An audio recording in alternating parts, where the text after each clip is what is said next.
Buffalo Sabres, yeah, yeah, yeah. Ladies and gentlemen, the Buffalo Sabres are going to the Stanley Cup Finals. They come up with a victory in Toronto tonight.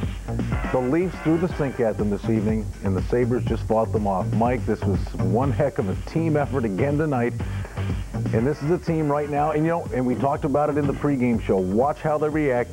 They went a little bananas when the empty netter went in. But it was matter of fact after that. The handshakes are going on right now, and pretty soon they'll be getting the Prince of Wales trophy. But that's not the trophy they want, Mike. No, the mission has just started. It's to win it all, and they're going to have that opportunity. And I've got to tell you, back in 1975, that's been a long time since then, and finally it's happened again. All you fans in Western New York just wallow in it. Doesn't happen very often. Just enjoy it. Let's talk about it tonight in the Hotline. That's coming up next.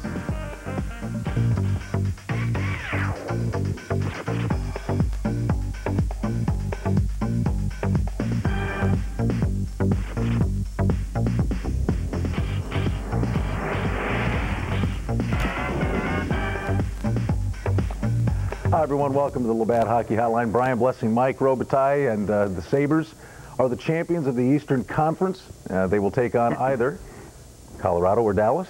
In all likelihood, I think Colorado. And we'll see how the Sabres can carry forward into the Stanley Cup Finals. Mike, they get some rest. They get to sit back and watch their opponent tomorrow night. Boy, I'll tell you, Toronto really came at them tonight. High marks to Toronto for not going quietly. But this Sabres team, after getting a goal disallowed, which to me was criminal, they overcame it, come right back. Rasmussen gets a goal, and they get the empty netter. They're home and cooled, and then the finals. Well, Toronto came at them also in the last game in Buffalo, Brian, and for about 5 or 10 minutes, and Buffalo just overcame them. But the same thing tonight. Toronto just hung in there a little longer.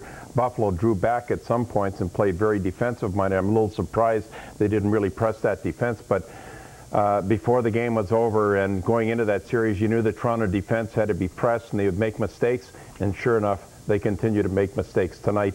And once again, not great goaltending, average goaltending, and that's not good enough for Toronto. I was just going to ask you, it came down to goaltending. 3 backhand goals scored by Buffalo tonight. Brown's was a beauty. It's no good, though. But, the Rasmussen goal was a soft rebound. Yeah, it's not good enough. You can't have good goaltending. You have to have spectacular goaltending.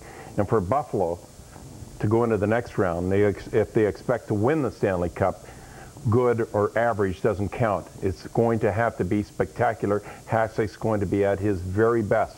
Will have to be if they're going to be successful. Lindy Ruff, the coaching job that he has done, his staff, this team has bought into his style of play from every little facet. First and foremost, the physical style of play that just really wore Toronto down. They answered the bell tonight physically, but this took its toll on Toronto throughout the course of the series. From the basics of just off the glass and out, playing it safe when you have to play it safe, taking the chances when it's the odds are good to take the chance. It's a team that's playing intelligent hockey.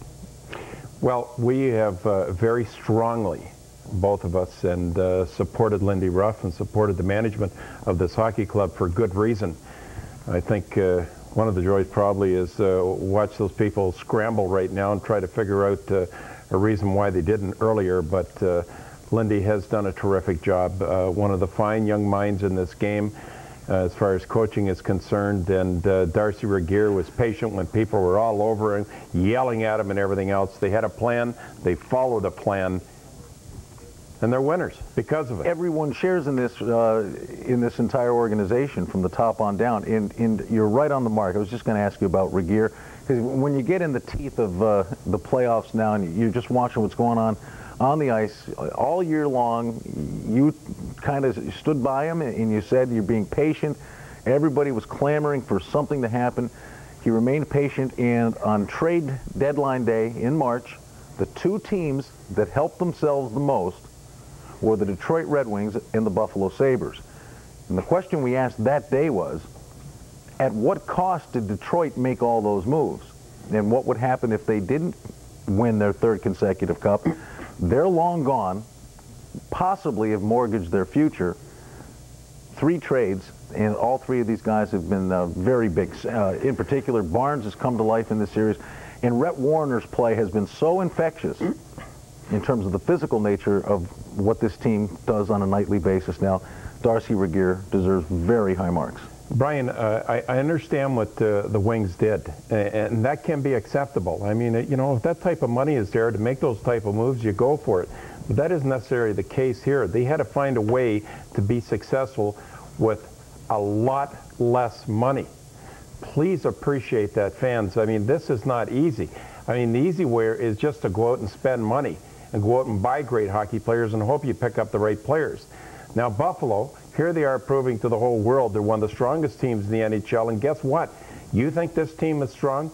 I don't know if there's a team in the NHL that has better players coming up in their minor leagues. So they have 5 or 6 guys right now legitimately that'll press these guys next year. The players that are here right now for jobs in the National Hockey League. And if you don't have competition for jobs, all's lost. And that isn't so here in this organization. It's very strong, and you bet they did a terrific job, and they get full marks. And when you talk about what lies ahead, first and foremost, this season is not over. There is the Stanley Cup final to deal with. And who knows what could happen here the way they're playing hockey right now. But for the Sabres, in making it to the finals, the money that the organization is going to make by virtue of playing all these home games is really going to help them in terms of all the free agents they have to sign. I mean, this couldn't have happened for this team at a better time, because there are some very big off-season issues to deal with. Well, winning is costly, and they're going to do the best they can. I would think Kevin Bellet and certainly Darcy Regier are going to have probably the biggest job they've ever faced in the next 6 months. There's some certain things here they have to take care of that sit up in the pecking order. Number one, although Dominic is under contract, I think they bring him in as soon as possible and get him straightened out where he's absolute. Are you happy, Dominic? Is everything right? What can we do for you? I mean, that's the number one guy. Pekka, just extend his contract. Get him in, take care of him, lock him up, because the cat's out of the bag now. There's not a team in the NHL that wouldn't give their right arm for this guy. Maybe before, maybe kind of looks like he's coming around, but now they'll give both arms to get this guy. After that, what you do, you get Lindy Ruff in there and his coaching staff and lock these guys up. That's so important. Sign these coaches, get them locked up, get Regier locked up, get that whole management team, Carrier, the scouts. They've all done a good job. It's hard to bring that together, Brian. It's difficult. And they've done that right now, and that's worth millions to them if they can control these guys and keep them in one pea pod so they don't scatter and go different directions. Because when you do well, other teams want you. Lock these guys up. Then you take care of the guys. The contracts are up. You take care of Brown and all the rest of them, McKee and Satan. I mean, I'm not getting into names, but remember, you're right. When you win like this, it's costly. This isn't going to be a $25, $26 million hockey club next year. It's going to be much higher, and they're going to have to bite a bullet because these players are going to want some serious money, I would think. 4-2 was the final tonight. The Sabres over the Toronto Maple Leafs. They win this series in 5 games. Boy, there were a bunch of soldiers tonight, but well, they're getting better every game, Brian. It is a team that's going backwards, all right? Watching Dallas and these other teams, what you see is what you get. We'll get into that. Getting better. Tonight, let's talk about tonight a little bit here. I know you were raving about McKee's play. Verrata was just a menace this evening. The human anvil. A pounding in front of the net all night long, dishing it out. The hit he laid on Thomas, he knocked him out of the game for a little while, and he was just in front of Joseph the whole night. I was watching one-on-one confrontations. There was a confrontation with Pekka and Bears, and I mean, he took Bears and he just threw him about 20 feet in the air like, you know, hey, sorry, I paid my dues here. It's our turn to go forward. Come back next year and talk to me. It's our turn. And he just killed him on a one-on-one. I mean, there's so many battles that were won late in the game, especially in the second half of the game. First half of the game, Toronto won a lot of battles, one-on-one. I mean, they came out and they gave it an honest effort tonight. Why they didn't show up in the game in Buffalo, I had no idea. Because I really, as a matter of fact, I picked Toronto to win that last game in Buffalo simply because they couldn't lose. They didn't have any choice. Buffalo had a choice. There was tomorrow in the next game and so on, but Toronto had to win. They came out and played for about 10 minutes and they puked. All of a sudden they went home. But the Sabres, they learned from last year's experience. They learned from Game 5 in Boston in this year's playoff run. This is a team that is thinking while they are playing a very solid brand of hockey. Dave in Hornell is the first caller with us this evening to talk about the Sabres going to the Stanley Cup Final. Hi, Dave. Hi, how you doing? Great, Dave. How you doing? Good. Roby, I got a couple questions for you. First off, are tickets going to be going on sale tomorrow at Fantastics outlets at Tops? Stay tuned. We'll find out. We'll let you know tonight. Okay, and the next question was, if the Colorado Avalanche do make it to the Stanley Cup, what's the best way to score on them, high or low? Well, Patrick Waugh is a pretty confident goaltender. I don't know if there's a soft spot in this guy. I still think I'd put my money on Dominic Hasek if that's a scenario. I just simply, Hasek's the best, and somewhere along the line, someone's going to have to beat him. But I must tell you, I thought Hasek tonight, there are times, I'll tell you, he was moving very, very careful. In a few instances, Brian, we know in behind the net, the way he's wheeling with the puck, so thank God he's got time here just to sit back, lay back in the weeds, put your feet up for 2 or 3 days. All right, before the coaches get to the podium, let's be the first to have at it and start looking ahead. Should the Sabres play the Colorado Avalanche? We've talked about a number of scenarios and keys, and we'll just kind of run through them and then kind of hash it out a little bit. Of course, you've got an unbelievable goaltending matchup. Waz won the Cups. Hasek's got his big opportunity here. Pekka Forsberg should be just a classic matchup. You've got to get in on Colorado's defense. The forecheck continues, and flawless defense. So there's a list of keys. Let's kind of run through them. Well, you pretty well nailed it, and it always comes down to goaltending and how you're going to play defensively. Your stars have to be stars. This Hasek plays well and Pekka plays well. This hockey club wins. Right now, this team is playing so well, they're winning without Dominic having to stop 40, 50 shots and stand on his head. But when it's all said and done, goaltending and strong defensive hockey is their best opportunity, and get in on the Colorado defense. There might be a couple leaks back there. Before we go to Dallas, just a couple of more keys for Colorado. This was a team that looked to be walking the plank, and the guy that has really lit the powder keg under this team was the return of Kaminsky. He has been absolutely sensational. Drury's kind of growing into his own. And you think back to the regular season, they had a very similar scenario going in Colorado where this was a team that was just lost out there. And when Ozolinsh came back, they won like 10 or 11 in a row. And these are some guys that really carry the mail for these guys. And there are so many key players. They're starting to get banged up a little bit, though, Mike. They're starting to lose some players. They had to dress 7 defensemen the other day, but they've got some horses. Kaminsky's he's great on the periphery. There's a lot of things I don't like about Kaminsky. I don't think you build a team around a player like that. I think you build it around a player like Forsberg, and that's the key guy in that hockey club. That's who Pekka is going to have to outshine or play just as hard. And as hard as Michael plays, Pekka, I'll tell you, I don't think it's possible to play any harder than this Forsberg can go. I mean, he's the ultimate. I didn't realize, I knew he is good. I always liked him, but I hear that, he's the top 3 and everything. No, he's not. He's not in the top 3.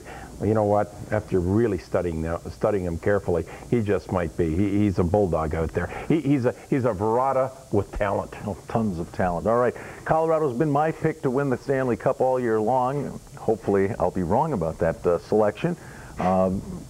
Dallas has been your pick to win the Stanley Cup the majority of the season, and here are the keys for the Sabres-Dallas series, should the two hook up.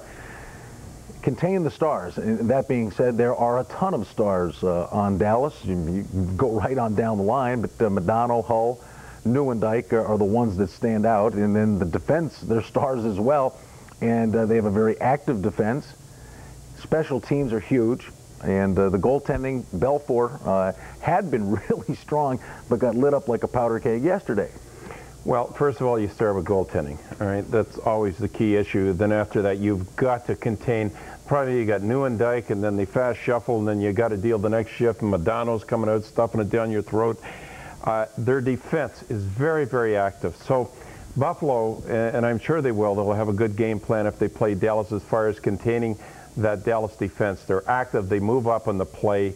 You never expect some of them moving in where they do move in. They'll gamble a little bit.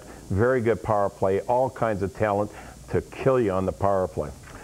And there's one guy on Dallas, I really, really would like to see Colorado. I think it's a much better matchup for Buffalo. I would rather see them play Colorado also. Yeah. And we'll see how this plays out. But one guy, if they had to play Dallas, who is amazing and really can hurt you in the playoffs.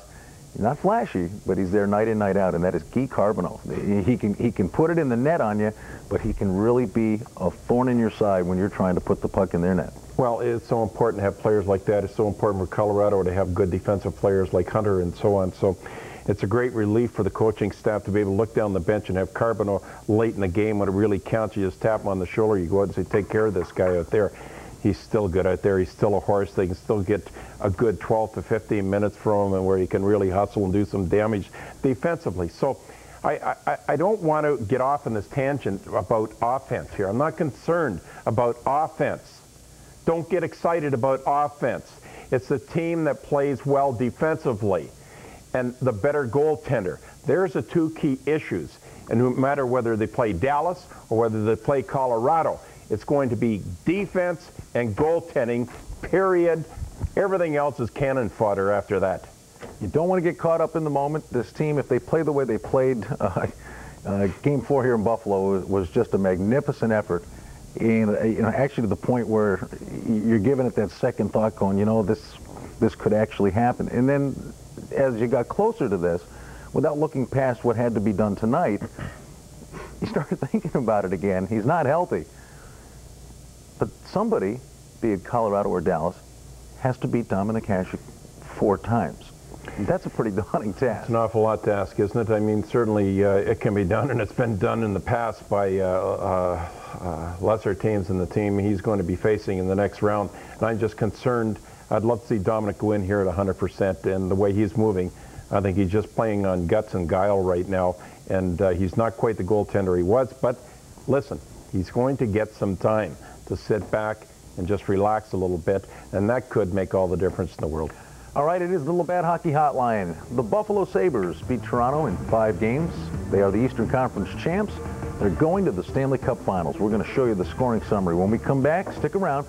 All kinds of coverage for you. We're heading back to Toronto for post-game comments.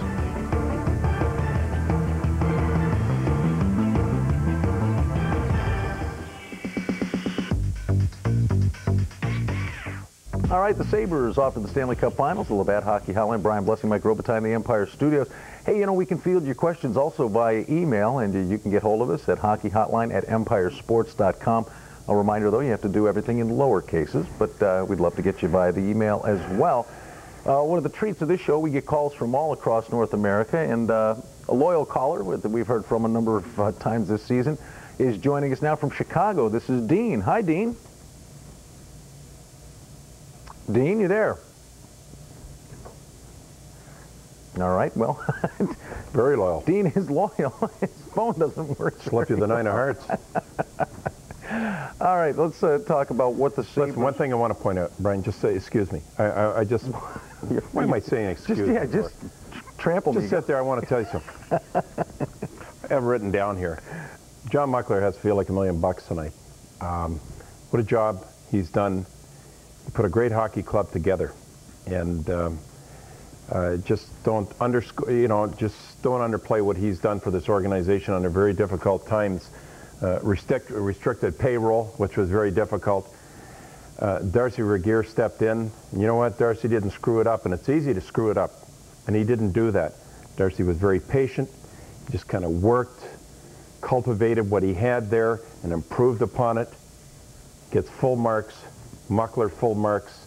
I'm sure the fans and the management and the ownership of this team are aware of it. Greatly appreciated.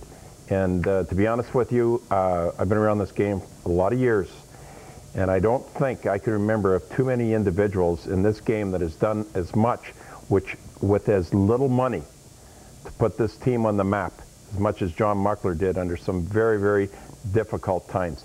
This guy is a brilliant, brilliant hockey man. And Regier took advantage of that situation and didn't throw it out the door. Instead, he just made it better and made it better and made it better. It's just a heck of a job all the way around. Both these guys, boy, I'll tell you something, you better appreciate both of them. It doesn't happen too often. You talked about the keys to the finals being what team's going to play better defensively in addition to great goaltending. The Toronto Maple Leafs tonight, really for the first time in this series, won a good deal of one-on-one confrontations along the boards, but they came with their A game tonight. worked, cycled the puck down low, and the Sabres defense very strong, sound, and displayed a pretty good deal of poise tonight. And they were very, very strong in their own end, and whatever Toronto got was just the result of hard work, but the Sabres kind of weathered that storm. Yeah, this defense is growing up right in front of our eyes, and it seemed to me that once Regeer did make that trade, waited and waited and finally pulled it off for Warner, that defense really gelled quickly. Fit in very nice with Jay McKee. The other two defensemen, all of a sudden, they didn't have to carry the whole load on their shoulders like they've had in the past years. I'm talking about Smelik, of course, and Zitnik. Gave them a little breathing room. Zitnik has played better than during the season. That's always important. Smelik, of course, has upped his game since the regular season also. And Willie has just, you know, dollar for dollar, he's one of the best deals in the National Hockey League, along with Verada. Then you got Patrick, who is flawless tonight. So everything's moving along with that defense, and that's how you win hockey games, with good defense. All right, we went ahead to Toronto and find out what the participants felt about this evening's contest. And we're going to start with Maple Leafs head coach Pat Quinn.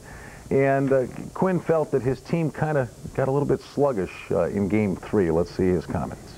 Yeah, we'll always do that. And, you know, like, maybe we weren't realistic, but we thought we had a chance to come out of this. And we talked about that all the way along.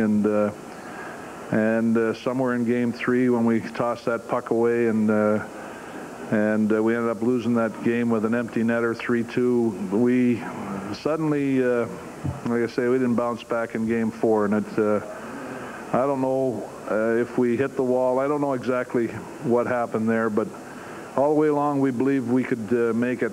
We had to have a lot of breaks. We had to play our best. We had to have a lot of things happen. But we believe we had a chance, and that's obviously gone now. So it doesn't solve or ease that those thoughts that we have. That, yeah, we can say it's a pretty good year. Nobody expected this, and we'll have trouble. Not trouble, but we'll have to be an awful astute club next year to just match what we did this year. But I mean, we were there. That's the other part, and we've talked about that. You don't get those chances much. Even good clubs miss their chances, and so we'll remember that all our lives, I'm sure. What role did Game 1 play in this series? Back up. Pat Quinn's post-game comments from Toronto. As for the Leafs, yes, they did overachieve, but in many respects, Mike, that was the one thing that said to me, this is, you can't say the Sabres would breeze by these guys. I just did not feel that this was a matchup that would pose a ton of trouble for Buffalo. Simply put, because they were so similar in many respects to Buffalo last year. It got to the point where everybody was doing cartwheels in Toronto. They got all fired up about what they'd accomplished. But we've seen right here, Philadelphia is a team Buffalo handles easily. And then Pittsburgh, basically, they were rolling two lines at you. Jágr was not 100%, and Barrasso did not really have any really big games for Pittsburgh. So when they got against the Sabres, this was not a matchup, I think, that really suited Toronto well. But it got to the point, I think, they started believing and reading the press clippings. And the bottom line, they went off the ice. I mean, it was very reminiscent of the, you know, go back 25 years, 30 years. It's kind of reminiscent of the Thank You Sabres, where the fans went wild even though their team lost. So they were so happy what this team had accomplished. In the long run, it didn't serve their purpose to go any further. I thought it was interesting that Pat Quinn mentioned it's going to be a tough act to follow next year, and I think it will be. I don't know how you improve in this season for Toronto. Maybe to go a little deeper in the playoffs, that would be one way to do it. But I thought Buffalo, if we just put a ribbon around this whole series, they just suffocated Toronto with good defense. Very, very good defense. Buffalo didn't give them much, believe me. Just think of Toronto, one of the most dynamic offensive teams in the NHL. I don't think you could say that watching the series. They just put a great big blanket over them, a wet blanket, and just brought them to a standstill. All right, Lindy Ruff's at the podium. Let's go to Toronto and then catch Lindy's comments live.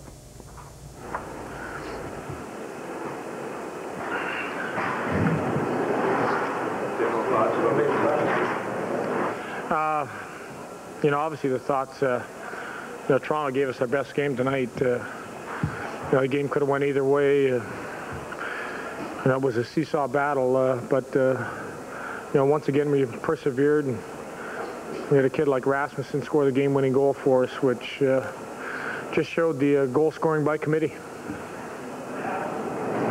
you talk about Brown's goal? Have you seen backhander like that in such a situation? Well, Curtis has played extremely well for us throughout the playoffs, and that just wasn't your typical backhand. It was a great shot. It was a great rush. He protected the puck, and it was no fluke. It was just a great shot. Known to have that level of backhander. Curtis has played in every situation for us. He can beat players one-on-one. He's got confidence to hang on for that extra second. He's got great hands. He's had great junior stats, and I think goal scoring wise, he's maturing as a player. Lizzie, were you even watching Warren's shot as it cleared the zone, or where it was headed? Well, obviously we were watching it, and when it went in, pandemonium set out in our bench, and I had to try to calm things down because there was still a minute left to play, and obviously in that amount of time anything can happen. But like I said, until the Rasmussen goal, it was anybody's ball game, and they put up a damn good fight tonight. Different kind of win for you guys tonight. It doesn't say something about the maturity of your team that you can get in the trenches. You've got one out like this. Well, I've said all along that we're pretty good offensively. We can turn it up and play pretty good defensively. The first period was really a chess match where nobody exchanged chances. By our stats, the chances were 1-0. One team had one, the other team had none. And I think Toronto believed that the run and gun wasn't going to win them a game, that they had to kind of gut it out down low, and we tried to gut it out down low on their end, and there wasn't a lot of neutral zone transition. 2-2, you got a goal called back. How hard was it not for the team to sag after that? Well, that's an emotional time of the game where, you worry about your team getting down. I thought about calling a timeout just to settle everything down, but it seemed like everybody got their heads back on straight, and we've been a pretty resilient team when it comes to those circumstances and fighting our way through. And I thought coming back, getting a goal 4 or 5 minutes later proved it.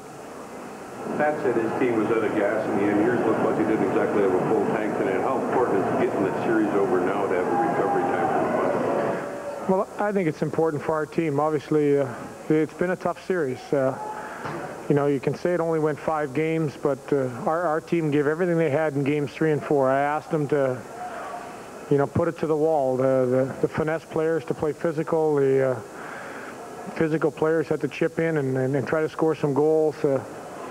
And don't leave anything there. That's the reason we didn't skate. Every practice was an optional skate, and what you had, give it in the games. And I believe that both teams were a little bit worried. Tell you about the last two. Well, the last goal, upon further review, I guess you'd say, is, it was obviously, they said it was the right call, that Verada made a kicking motion. If he actually made a kicking motion, it's no goal. It's disallowed. The Domi goal, I didn't ask, or the goal where Domi looked like he was in the crease, I didn't ask for a clarification. That goal I just lived with. Because of recent history, a lot's going to be made when you hit either Dallas or Denver about sweeps in recent years. You want to address that right now? Yeah, we're obviously going to the dance, and we're not going to stand on the sidelines. We're looking for a partner, and I think we still got something to prove. It's been written all along that the West has been the dominant team. We've been the underdog. We love the underdog role, and let's just go and take a kick at it. Would you consider yourself the underdog in this series going in? Well, Toronto had an unbelievable year. Let's not kid anybody. Pat Quinn took his team and proved it by almost 30 points. If he isn't coach of the year, I think he's top candidate, because the job he did here, turning what nobody seemed was even going to be a playoff team into a team that lost out in the Final Four, really one awesome job. But you were 7, they were a 4. Did you think you were an underdog, or is that seeding stuff kind of? No, you know, I think you can just go with parity in the East. That, you know, for the first 40 games, we were a better team, and Jersey was a better team, and in the last 30, 40 games, due to injuries and other stuff, we dropped off. We played 4 or 5 games under 500, ended up 6 or 7 points behind them. But there's not a lot of difference between our team and their team. I mean, there's good team speed. We've got good young defensemen. We've got great goaltending. They had great goaltending all year. You know, to say that they should have won the series because they were the 4th seed and we were the 7th, I think would be looking in the wrong place. How do you feel in match up with the other two, with Dallas and Colorado? Well, I mean, they're 2 great teams. We split with Dallas during the regular season. We split with Colorado. So, you know, I call goaltending a wash. Let's play hockey. Were you able to draw from the Game 5 experience in Boston so that to kind of prevent that from happening again? Well, it's one thing we talked about this morning as a team in last night's meeting, that Game 5 in Boston, we played okay. But okay didn't win us that hockey game. Tonight, I thought it was a hard-fought game. There were some good checks both ways. There was, in the second and third period, we exchanged some chances where goaltenders made big saves. I think Dominic made an unbelievable save on Sundin with about 3 minutes left when he came around on the wraparound. You know, really kept us in the game. And that I've always talked about key saves at key times, and that was really the key save of the game for us. Do you think most people understand how good your team is, especially right now with the things that have happened with players coming through and everything? Well, I think they got to understand pretty soon that, you know, we weren't a team that was dominated and won by goaltending. You know, you can use the word dominated there again. The Cats and a bunch of other guys sort of thing. Yeah, well, it's not just, it's a bunch of other guys and Dominic now, and they've played hard in front of Dominic, and Dominic has supplied those key saves when we needed them. Becca didn't touch it. I know you guys want to get going, so I don't want to take much of your time. Didn't touch the trophy, and it looked like you said something to him on the way out there. Can you kind of relate what I said, hell of a job, Pex. You know, you deserve to go over there and take the trophy, but it's the big one we want to carry around. What does the celebration say about your goal? I don't know if it was subdued. When that empty net goal went in, that was more than subdued celebration, I tell you. They're focused in on one thing. Our focus has been, and I said it in the Ottawa series, our goal wasn't to beat Ottawa. Our goal was to get a crack at winning the big silver trophy, and that's been the focus all along. Thanks. And Lindy Ruff's post-game comments, just so you know, when the Prince of Wales trophy came out on the ice, Michael Pekka went out. I believe it was Campbell was out there. And he shook hands, said thank you very much, turned away, and not one player touched the Prince of Wales trophy. Good move. Like it a lot. Sabres beat the Leafs in 5. We're coming right back on the Labatt Hockey Hotline. More of your calls, and we'll have some information for you on tickets for the finals. Let's get to the phones. Tom in Rochester gets us started. Tom, how you doing? Gentlemen, long time no talk, I guess. Hi, Tom. Thanks Anyways, for wow, what a game. Mike and Brian, I think we screamed the hardest, and I know personally I screamed the hardest when I heard the ESPN announcer say, Pekka didn't touch the trophy, and I just went out of my mind. I just thought that sent such a great message, and I know it seems like, you know, aftermath of the game, but that to me showed me a lot about this whole team and Pekka. And I also had a comment, did you see, of course you saw it, Schmelik, did you see him put Domi into the boards? I mean, that sent a message to me that Schmelik's ready to continue this journey. And boy, I thought the big turnaround was obviously when we scored the goal after we had the one disallowed. That was huge, and I knew we were going to win it. Tom, were you around in '75? Were you a hockey fan then? I was actually following the Emirates a little bit, but it was around '81 when I really started to check out the Sabres after Gilbert's last season. And you guys probably won't be hearing from me. I'm probably not going to call during the playoffs, during the Stanley Cup Finals. I'm just going to kind of sit back and let you guys do your thing and let the Sabres do their thing. You're always welcome, Tom. Thanks, Tom, for the call. Yeah, so many positives. It's funny how they relate to 75. I mean, that carried on now for how many, 24 years, whatever. It'll never leave their minds. Here we go again. I don't know if the players realize the impact. They'll realize it as time goes on, but they'll be drawn away from the fans right now and kind of sequestered a little bit. But they'll talk about what's going to happen the next 2 or 3 weeks for as long as they're around here. Mike, if this team goes on, we talked about they didn't touch the Prince of Wales Trophy at the end. If they go on and they were to be successful in the finals, I think, and I look at the winning goal by Rasmussen, it was a horrible call. Just a horrible call that Verada's goal was disallowed. They went nuts on the bench for about 10, 20 seconds, but they collected themselves, went out and said, you're not going to take this from us, and went out and won the game decisively at the end. And all I could think of was when that happened was the Game 2 bad call against Washington last year, and then the Sabres pouted for 2 games. And by the time they got it back together, it was too late. They're so much more mature this year. Well, that's a good example of it, isn't it? I mean, that's what happens. Toronto isn't there yet. They'll be there next year maybe, but Buffalo is. They know how to handle those situations, and they didn't handle it correctly at other years, and it haunted them all summer long. They knew it. The coaching staff knew it. So if they ever get in this position, it'll never happen again. It's just like the situation with the cup. They win this cup. They work like dogs for it. You know, that was probably in the dressing room before they even went on the ice. They might have talked about it. Guys, if you win the cup, no one's touching it. Leave it alone. We want the Stanley Cup. That's what we want to get our meat hooks on. All right, John Regis, of course, the Sabres owner, extremely happy with the goings-on in Toronto. We get his comments now. Obviously, congratulations. When you took over the team and everything, did you think you would get to this point this quickly? Well, you know, I didn't think that I would ever get to this point sometime, but because it's such an extraordinary event, it's so difficult to reach out there. But here we are. But I'm kind of going back to, you know, one thought that occurs to me has been reoccurring is that when I first joined the team about 4 years ago, and I asked John Muckler as he was going over the lineup, I said, how long do you think it'll take us to really compete for the Stanley Cups? And he said 4 or 5 years, and here we are. And I'm thinking that was very prophetic, and yes, we've added to the teams and all of that. What were your thoughts of the final few seconds as the clock was winding down and you realized that the team was headed to the Stanley Cup Finals? My thoughts were all of the people that had made a contribution for many years to pull it all together, truly.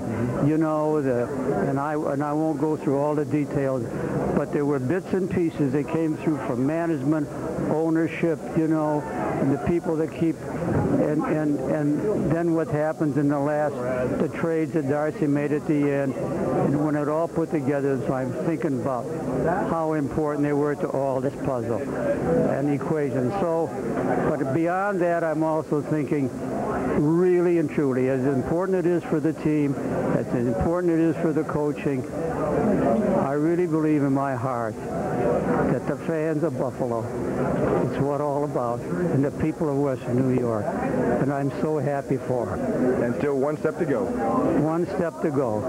And I think we surprised a lot of people up to this point, and we may surprise some other people later on, hopefully. Thank you. All right, John Reeves with Mike DeGeorge in the Sabres locker room.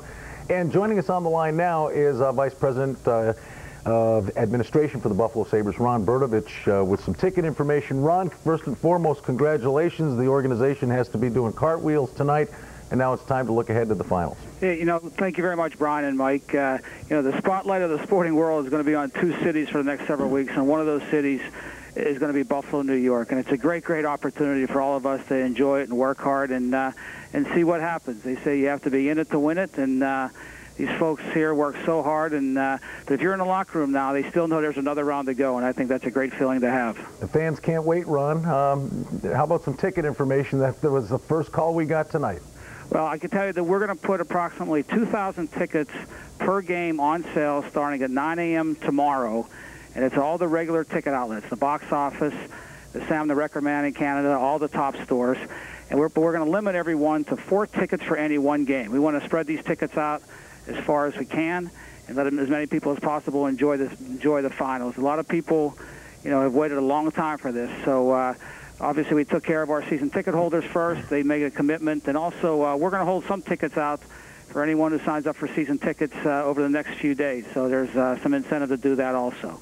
But the tickets are going to be out there starting 9 o'clock tomorrow morning. You can call the phone number that everyone's used to, the 888-223-6000. But I understand some fans are lining up already, and we'll go on sale tomorrow morning. Hey, Ron, just one thing, and you mentioned it, and I think it's a good point. Boy, I'll tell you, the focus of North America right now is going to be on Buffalo in the next couple of weeks, and what an opportunity to Buffalo really to put their best step forward also, the city of Buffalo. Mike, you well know, we live for opportunities, and obviously there's a lot of people working awfully hard behind the scenes there, and there's a lot of loyal staff members and employees in the Sabres and arena organizations, and is what we do now is we just raise the bar a little bit more and make sure when, the visitors from around the world visit us over the next several weeks, we make a lasting impression in a positive way. Well, let's just show them all that we can be a very classy, a bunch of classy citizens, and boy, the opportunity is there, and the window of opportunity doesn't come along too often in this game. It doesn't come off for players, it doesn't come off for people behind the scenes also, so I'm telling them to enjoy it, but know there's a lot of hard work to do. Ron, congratulations. Thank you, Brian. Appreciate it. All right, enjoy the Stanley Cup Finals, and of course, as Ron said, I can well imagine the line is probably forming. The campers are down at Marine Midland Arena. What an experience. As you said, I mean, 1975, last time you could go see the finals. It's an opportunity. All right, we're going to take a break. Come back on the Labatt Hockey Hotline. We're back on the Labatt Hockey Hotline. You know what? Am I nuts? But this is not the least bit shocked by all this, and no, it shouldn't be. And looking ahead now, I really believe they're going to compete. The East has been just nuked by the West of late in the NHL, and I don't anticipate that's going to be the case here. Well, if they find a way to beat Dallas or Colorado, that might be a bit shocking. Not to get to this point. No, it would be an upset. Yeah, absolutely. But we talked about this throughout the week. You mentioned it on the pregame show. Here are the guys in the West. Whoever survives this series, everybody's telling them, you're playing for the cup right now. And Buffalo's just probably licking their chops. And you know what? And the Sabres love it too. Even despite the fact that they are undefeated at home in the playoffs, this is a team that absolutely relishes the opportunity to start a series on the road and put the heat on a team by getting a split at least. That's what I like. I think that's a good break for them. Open it up right in Colorado. Let's go to Gary in Las Vegas. Hi, Gary. Hey, how you doing today? Good evening.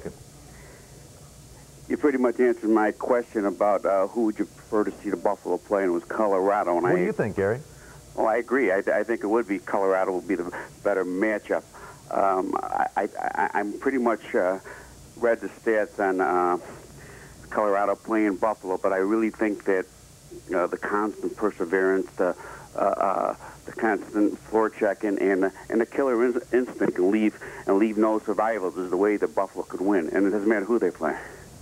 Well, there's going to be a lot of discussions, Gary, in the next 3 or 4 days as both these hockey clubs, whoever it is out of the West, to get set up for this series. So I sway from side to side. At some time during the day, I kind of go, you know what? Maybe they can pull it off for this reason, and then later on in the day, I say, come on, you're being a homer. You can't be reasonable and be clear-headed. And then, no, Colorado or Dallas, they can't lose this series. And then 3 minutes later, gee, maybe. Think back to the Olympics. When Hasek stole the show and won the gold medal, and they beat Canada in that unforgettable game. You know who he beat? Yeah.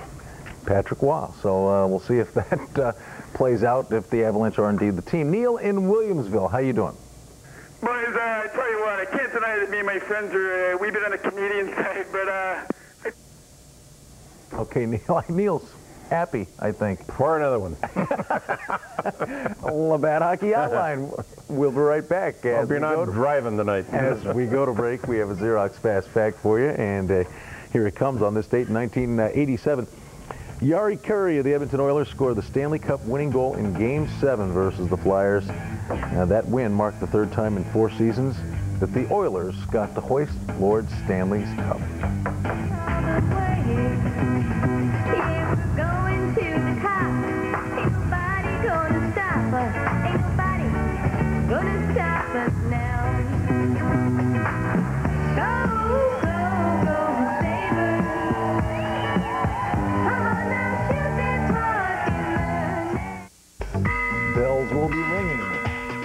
straight down except for the effort, an A+. A lot of pressure on these guys tonight. Had a lot to prove, and they didn't back up an inch. Met them head on. Good effort. A+. Solid A's before them. All right, 4-2 was your final. Sabres beat the Leafs in 5. And frankly, I haven't had to play a whole lot of games here to get to this point. Sweep Ottawa, well, 6 with Boston, 5 Pretty healthy here. hockey club. You know, and you just, I'm telling you, they are killing each other out west.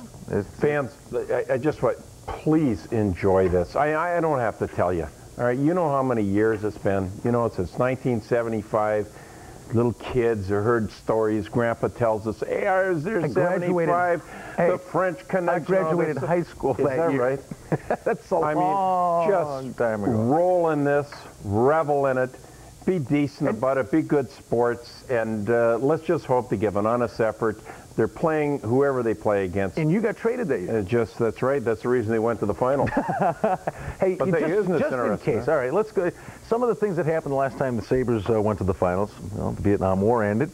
Some of the current Sabres all live behind the Iron Curtain. Hasek Tan, Schmelik and Grosek. Gerald Ford was the president. Saturday Night Live was just getting started. McMurtry. There's a lot of McMurtrys. You're one of them. Yeah. Mary Tyler Moore and Carol Burnett were stealing the show on nightly TV. Oh, there's more. We've got more. Well, I forget the song. Jamie Connors was ranked #1 in tennis. The Greatest was doing battle in the boxing ring. Reds won the World Series. The Big Red Machine there. The Warriors won the NBA championship. Rick Barry and company. Steelers won the Super Bowl. Sonny and Cher got divorced. And DCR's just got going then. Who's that Sonny guy? So there you go. Oh, man, just suck it up and enjoy it. Boy, I'll tell you, you people waited a long time and a lot of misery. And you're very, very fortunate because there's a lot of great teams out there that could very well be in the finals. It's not that Buffalo is that superior over anyone else. It's just parity is there, and everything kicks in a certain year, and you get lucky. And it's just worked out fine. So please enjoy it, fans. We're all happy for you, and eat it up. I apologize. I was rude. Captain and Tennille, Love Will Keep Us Together was, come on, that was really the #1 song. You're going to need more than that for you and I. Wow. All right, the final tonight was 4-2. Sabres in 5 over the Leafs. We're coming right back on the Labatt Hockey Hotline. Got a bunch of calls lined up. We're going to get right to those when we return.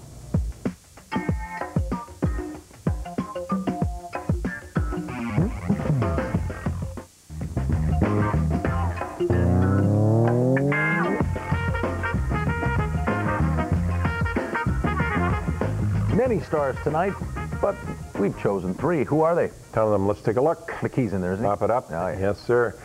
Brown, was he strong or what? Big time. I'll tell you. Nice 1-2 punch. Him and Pekka. McKee was a horse. He was hitting everything in sight. Good for you with Dami. Tried very hard. Sure Good did. for him and Verata. 2 battlers. There it is. The Hot 3. Game 5 as the series ends. Let's get to the phones. Doug and Blaisdell joins us. Doug. Hey, how's it going, guys? Great, Doug. Go ahead. You know, excitement. I mean, just being able to go to the finals, okay, that's not going to be enough for this team. I really feel that they are going to hoist Lord Stanley's Cup. This town would go bonkers. We are going to go nuts. I'm already going nuts, guys. I mean, you're a real fan in this town, okay, when you enjoy both the Bills and the Sabres. I mean, I'm going nuts. Good. You paid your dues. Enjoy it. Enjoy it. Let's go to Chris in Los Angeles. Hi, Chris. Yeah. Hi. Hello. Yeah, this is my questions for Mike. Do you think that Dominators really wants to win the Cup to add to his World Cup and his win for Czechoslovakia? Well, I think he does, of course. He wants to win any game during the season or in the playoffs, whatever round it is, but this is about as big as it gets, and you know, people keep on raising the bar on this guy so high, eventually he can't get over it. But this is the final step. I know people, I consider, has the audacity to say, well, he's nothing until he wins the Stanley Cup. I don't buy into that for a minute. He's the best goaltender who's ever played this game, whether he wins the next round or not. That's plain and simple from what I can see in my experience. So I think he wants it, and he'll want it bad, and there's an awful lot of guys in there them waiting a long time for this opportunity. They better pour it on because they might never get this opportunity again. Let's go to Mark in Tonawanda. Hi, Mark. Mark, you there? Oh, yes, I am. Go ahead, sir. Okay, I'd like to talk about the Verrata goal. Go ahead. Okay. You have to stop before you go into the crease, otherwise the goal won't be allowed. He was trying to stop. The puck happened to go off his skate. Don't they have to look at that more closely? I mean, it's your job as a player to stop before you go into the crease. I thought it was a very poor call. And here's another look at it as it comes in. Indeed, he's stopping to stay out of the crease. He turns his skate sideways. But I don't believe, I mean, he's not making a kicking motion. He's turning his skate to stay out of the crease. Yeah, you know what the key is there. If a guy's kicking, that's the end of it. He just kicks it in. But that was what he's doing there. What I'm trying to point out is that he also followed through with his stick. Yeah. You know, like the intent was there. The motion was there with the hands and the stick like this. If it caught him on the leg and went in, it certainly wasn't. He didn't have time to plan it. So I usually don't bother these referees. I'll tell you what, I think the call was wrong. All right. Okay. But the Sabres persevered, got the game-winning goal from Rasmussen, an empty netter from Dixon Ward, won it 4-2. We shall return shortly.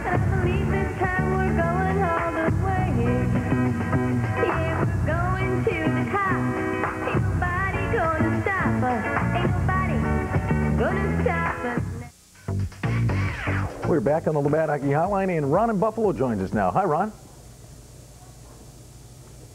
Brian? Yes, sir. Go ahead. Yeah, remember back on March 2nd, I called you when you had Curtis Brown on your show, and I said I believed in this team. I said people will believe, they will go, and no matter what happens in the regular season, they would go. Do you remember when I called you? Way back I'll on take your word March 2nd? for it, Ron.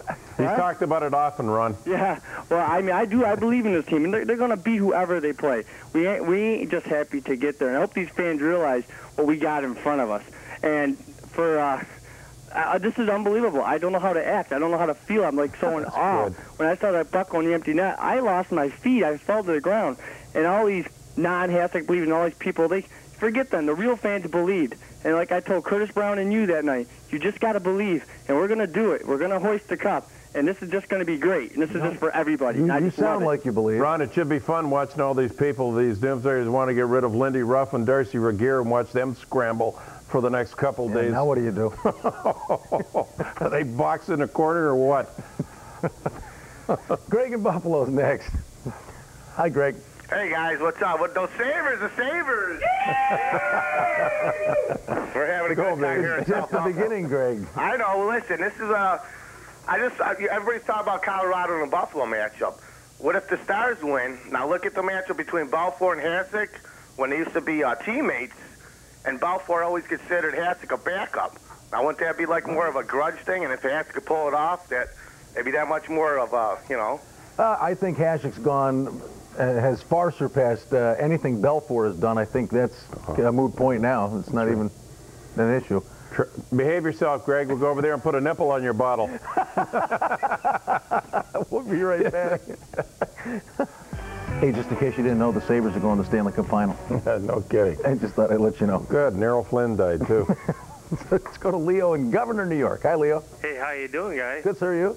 Hey, pretty good. I think Hasek is a butt kicker, right? Well, he played with a lot of heart here. He's kicked a few over the years. He wasn't moving well, Mike. Let's really talk about that tonight. The butterfly, everything was fine, but when he was behind the net, and boy, you saw him when the empty netter went in. He wanted to explode and just jump. Just gave it a little crow hop. Just a little jump. Just a little one, but it was there. Are you concerned about him for the finals now? Or yeah, I'm always concerned about him because he means everything to this team. I'm just happy this team is winning without Dominic having to stop 35, 45 shots a night and stand in his head. And I think that's really a good sign to see that. And they can survive, I think, with a good Dominic Hasek in this series. But I think the next series, Dominic is going to have to be, you know, beyond what anyone ever imagined. I mean, they might be able to pull it off if they get that type of effort from him. Hey, listening to Lindy Russ. But, you know, they'll raise the bar again on this poor guy. You know, if he doesn't do it, if he doesn't win like 4 games by himself, they'll say, oh, he's nothing until he wins the Stanley Cup. Listen to Lindy's post-game comments, Mike. The optional skate. He told these guys he wants nothing left on the table. He wants it all in the games, and he's given them optional skates throughout the the run of the playoffs. It's been a brilliant move. Yeah, I love it, and I would like that as a player too. I mean, you know, he's got the right idea. Just empty the tank. As long as you empty the tank, I don't have to beat you up during the day in practice. All right, we're stepping aside, coming back, and wrapping it up. The Labatt Hockey Hotline with the Sabres off to the Stanley Cup Final. All right, they say the waiting is the hardest part. Well, fans are waiting already just to get the tickets for the Stanley Cup Finals. And they go on sale tomorrow morning at 9 a.m. Only 2,000 tickets will go on sale per game. And there will be a limit of 4 tickets per person to any one game. The waiting is the hardest part now, Mike. Get this thing underway, but the Sabres have the opportunity to sit back and relax and watch tomorrow night who their opponent will be. And hope for the toughest game they ever want to watch, have bodies flying all over the place. You know, just a couple little pulled muscles wouldn't hurt. Nothing too serious, but maybe a few groins in there would be some type of support for the next round. All right, how about Warner? We talked about him a little bit. Certainly he hurt that hip.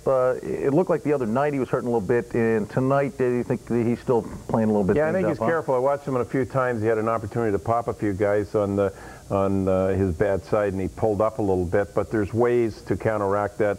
Just with some experience, you counteract it by just using your head, put guys on the outside and play it safe. Just make sure they're not in the scoring position. You're on such a roll now. Things are going good. The city's standing on its ear.